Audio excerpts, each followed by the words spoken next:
Welcome back to another video. Today we'll be looking at my Macintosh SE 30. This is a machine I got semi-locally, and when I got it, it was non-functional. Did a whole lot of board level troubleshooting with it. Ended up finding a couple of traces that were not connected.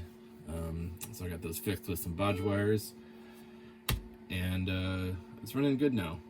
But the Macintosh SE 30 only supports 8 megs of RAM natively.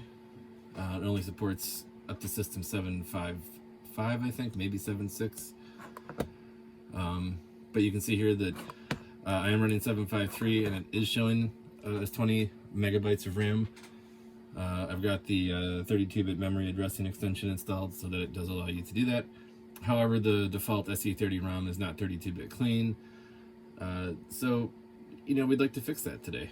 So what I have here is the big mess of wires Rominator 2. So what this does is adds some features to the Mac SE via the ROM. This allows the system to be 32-bit clean.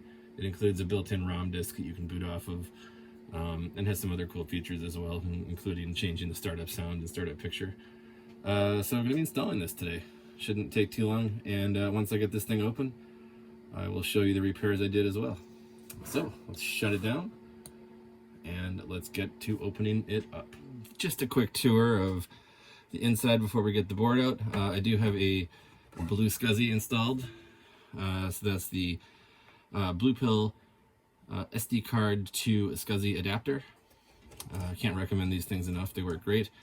Unfortunately, the mounting bracket for this one wasn't super well 3D printed, and the screw holes kind of just completely shattered when I tried to put screws in. But it is holding fast in the plastic cage. I don't think it's going to shorten anything. And since I'm not, moving across the country or taking this thing to expos, I don't think it's going to bag around. I mean, there is the concern that if I was going to move it and the thing got, loose, it could hit the neck board, hit the neck of the CRT. But I'm not, so I'm not too concerned. But if I was going to move it, I would figure out a better solution. But it just kind of hangs out with me here in my basement, so no problem. All right, let's get that board out. All right, so with this board, as I mentioned, I'd done some extensive troubleshooting on it and work. You can see I do have the 20 megs of RAM installed here and the standard SE30 sim here. But what I had found on the back is that from the ROM sim to, in this case, I think that is the processor, the 68030, this trace, for some reason, was just disconnected.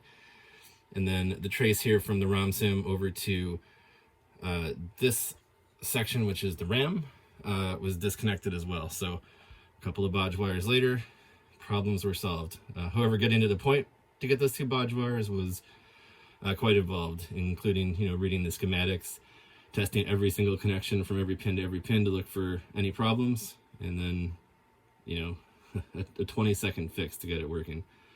Anyway, speaking of the ROM sim, we've got that here. So let's pop this guy out. And we'll set it off to the side. And we'll take our replacement ROM sim, the Rominator 2, and we will pop this in. All right, just that simple. So let's get this thing buttoned back up and see if she still runs. All right, I got her buttoned back up. Let's fire it up. And you can hear the new Rominator 2 boot chime, which replaces the factory default.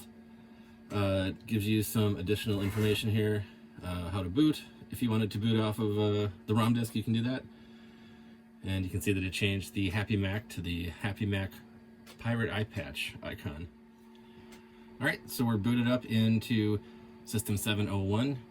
Oddly enough, System 753, which is what I was booting before, just hangs at the Welcome to Macintosh screen. So I'll need to go through and sort that. But I just wanted to show you booting off the ROM disk.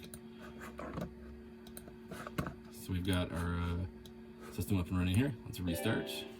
And when it comes up, I'll press R to boot off the ROM disk. So now it's booting entirely off of the Rominator 2. So this is nice for troubleshooting if you've got problems with booting. You'll always have a bootable device with the Rominator 2. And as you can see, it boots into System 7.1. So yeah, I'll mess around with System 753. I do want to get this up to at least 761. So maybe I'll do that in a follow-up video, or maybe I'll just do it on my own. I'm not sure yet.